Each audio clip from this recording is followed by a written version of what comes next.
ചികിത്സാ പിഴവ് മൂലം വലതു കൈ മുറിച്ചു മാറ്റേണ്ടി വന്ന പാലക്കാട് പല്ലശ്ശന ഒഴിവുപാറ സ്വദേശി 9 വയസ്സുകാരി വിനോദിനിയുടെ പ്രേക്ഷകരാരും മറന്നിട്ടുണ്ടാവില്ല. ഒരു കൃത്രിമ കൈ വെക്കാൻ വലിയ സാമ്പത്തിക ബാധ്യത വരും. അതാണിപ്പോൾ കുടുംബത്തെ അലട്ടുന്നത്. എന്താണ് പറഞ്ഞു, സ്കൂളിൽ പോകില്ല, കൈയില്ലാണ്ട് നമുക്ക് പോകില്ല എന്ന് പറയുന്നത്. ഇപ്പൊ നമുക്ക് വെക്കുകയാണെങ്കിൽ ഇപ്പൊ റബ്ബറിന്റെ കൈയാണ് നമുക്ക് വെച്ച് തരാന്ന് പറഞ്ഞിരിക്കുന്നത്.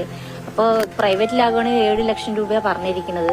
നമുക്ക് സാമ്പത്തിക പ്രശ്നമുള്ളത് കൊണ്ട് നമുക്ക് അതിനൊന്നും നമുക്ക് കഴിയില്ല. സ്വപ്നങ്ങളിലേക്ക് നടന്നു നീങ്ങാൻ വിനോദിനിക്ക് ഒരു വഴി തുറന്നു കിട്ടിയിരിക്കുന്നു. പ്രതിപക്ഷ നേതാവ് വി.ഡി. സതീശനാണ് സഹായ ഹസ്തം നീട്ടിയിരിക്കുന്നത്. കൃത്രിമ കൈ ഘടിപ്പിക്കാനുള്ള മുഴുവൻ ചെലവും പ്രതിപക്ഷ നേതാവ് വഹിക്കും എന്ന് അറിയിച്ചിരിക്കുകയാണ്. ഏഷ്യാനെറ്റ് റിപ്പോർട്ട് കണ്ടപ്പോൾ എനിക്ക് സങ്കടമായി.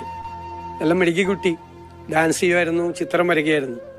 ഇപ്പോൾ സ്കൂളിൽ പോകാൻ കൈ നഷ്ടപ്പെട്ടുകൊണ്ട് മാറി ശസ്ത്രക്രിയ ചെയ്ത ബുദ്ധിമുട്ടാണ്, കൈ ഇല്ലാത്തതുകൊണ്ട് പോകാൻ മടിയാണെന്ന് പറഞ്ഞു.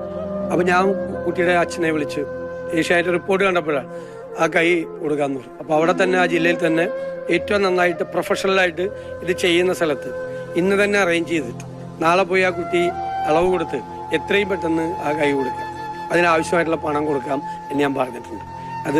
അത് റിപ്പോർട്ട് ചെയ്തതിന് ഞാൻ ഏഷ്യാനെറ്റിനോട് പ്രത്യേകമായ നന്ദി പറയാം. അത് കേട്ടപ്പോൾ വിഷമമായി.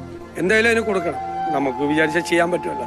വി.ഡി. സതീശൻ വിളിച്ചിരുന്നു, വിളിച്ചിരുന്നു. നമുക്ക് സഹായം ചെയ്തു തരാന്നാ പറഞ്ഞിരിക്കുന്നത്. എന്റെ കുട്ടിക്ക് കൈ കിട്ടിയല്ലോ, അത് വളരെ ഉപകാരം. എല്ലാവർക്കും നന്ദിയുണ്ട്, സാറിന് നന്ദിയുണ്ട് നല്ല. കാരണം ഞങ്ങൾക്ക് കിട്ടില്ലെന്ന് വിചാരിച്ചത് കിട്ടിയല്ലോ, നന്ദിയുണ്ട് സാറിന്. പോവില്ല ഇനിയിപ്പോ വേണ്ടേ? എന്ത് കേട്ടപ്പോ എന്താ തോന്നിയത്? സന്തോഷം. രാവിലെ വരുമ്പോ ശീതള ഈ ചിരി ഉണ്ടായിരുന്നില്ല, അത് തന്നെയാണ് ഈ ദിവസത്തെ ധന്യമാക്കുന്നതെന്ന് പറയാം. ഈ ചിരി മോൾക്ക് തിരികെ ലഭിക്കുന്നു. ഇനിയും ആ ചിരി മായാതെ അവിടെ തന്നെ ഉണ്ടാവട്ടെ.